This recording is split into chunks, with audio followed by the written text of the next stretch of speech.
Hi, Mr. Sato here to explain interjections. The kind of word you probably used a dozen times already today is an interjection. An interjection is just a word that expresses some kind of emotion like hey or wow or duh, or maybe a response like well now or oh or An interjection can be a greeting like hi or a curse like shoot. An interjection can add emphasis like seriously, dude. One kind of interjection is what's called a noun of address. That's where you insert the name or descriptor of the person you are addressing, like Medusa, you're beautiful. Medusa is the person you're addressing, so when you attach that to a sentence, that's called a noun of address.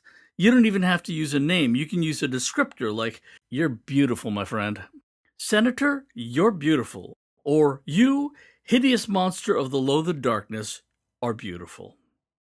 An interjection isn't actually part of the sentence it's attached to. It's just a little add-on, a doodad, an ornament. That's why it's always separated with some kind of punctuation. You can mark off an interjection with commas or an exclamation point. And when you use an exclamation point, it isn't always necessary to capitalize the next word since you might not have actually ended the sentence. Maybe you just interrupted it for emphasis. Sometimes I wonder, hey, why do humans even need clothes? What? See, there I wouldn't capitalize why. Finally, interjections are more common in informal writing and less common in academic writing, like school essays and research reports.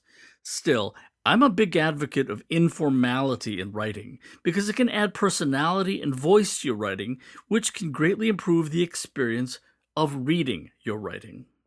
So, holy guacamole, wow, boy oh boy, and hot diggity, dude, enjoy those interjections. They're fun.